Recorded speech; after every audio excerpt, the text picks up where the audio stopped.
유럽의 여러 도시에서는 천년이 넘은 마을이 여전히 그 자리를 지키고 있습니다. 체코, 오스트리아, 프랑스 등지에는 중세시대에 지어진 돌담과 지붕이 오늘날까지 이어지며 실제 사람들이 거주하고 일상생활을 영위하고 있습니다. 이러한 마을은 단순한 유적지가 아닌 삶의 공간이며 동시에 문화유산으로서 기능하고 있습니다. 건물만 남은 것이 아니라 그 안에서 살아가는 사람들까지도 역사의 일부로 여겨지는 인식이 있었기 때문입니다. 유럽은 19세기부터 문화재 보호법을 정비하고 역사도시 전체를 보호하는 정책을 적극적으로 추진해왔습니다. 마을이 살아남은 데에는 전쟁 피해가 비교적 적었다는 배경도 있지만 보다 근본적인 이유는 공동체가 과거의 가치를 이해하고 지키고자 한 태도에 있습니다. 전통을 지키는 것은 낡은 것을 유지하는 것이 아니라 현재와 과거를 잇는 선택이었습니다. 한국은 이와는 다른 길을 걸어왔습니다. 고대부터 현대까지 전쟁이 반복되었습니다.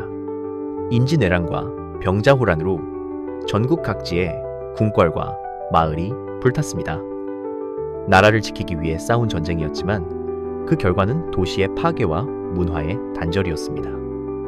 그러나 가장 결정적인 변화는 일제강점기에 일어났습니다. 조선의 정체성을 없애려는 식민지 정책 아래 수많은 궁궐과 왕릉, 유교적 도시 구조가 철거되었습니다. 경복궁은 훼손되었고 그 자리에 조선 총독부가 세워졌습니다.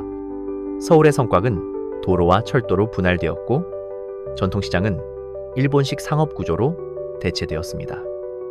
이러한 변화는 단순한 건축 구조의 변화가 아니라 한 사회의 시간과 기억을 파괴한 것이었습니다.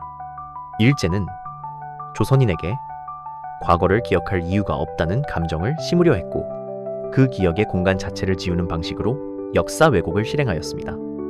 1945년 해방 이후에도 상황은 달라지지 않았습니다.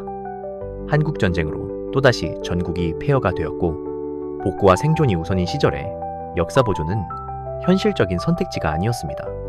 급속한 산업화와 도시화는 수많은 한옥마을과 골목길을 밀어냈습니다.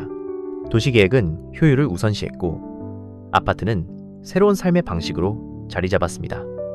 문화재 보호법이 만들어진 것은 1962년이었지만 당시의 시선은 보존보다는 기록에 가까웠습니다. 건물을 지키기보다는 사진이나 도면으로 남기는 방식이 주를 이뤘습니다. 뿐만 아니라 사람들의 인식도 낮았습니다.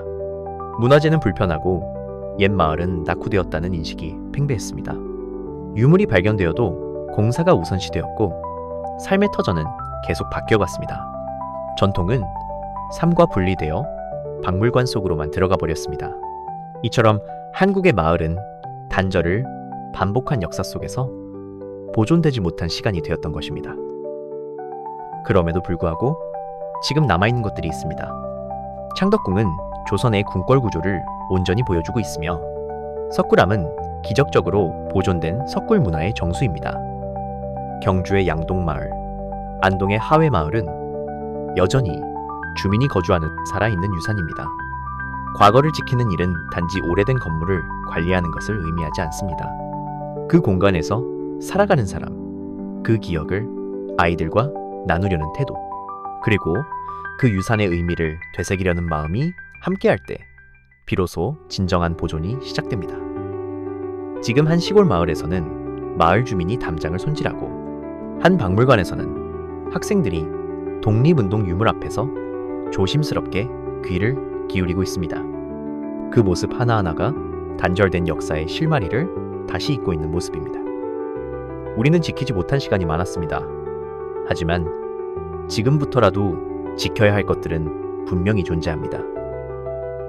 과거를 기억하지 못하는 민족에게 미래는 없습니다. 그러나 지금 그 기억을 행동으로 남기는 사람은 다음 세대의 미래를 설계할 수 있습니다. 과거를 지키는 건 어려운 일이지만 그래서 지금 남아있는 것들의 가치는 더 소중합니다.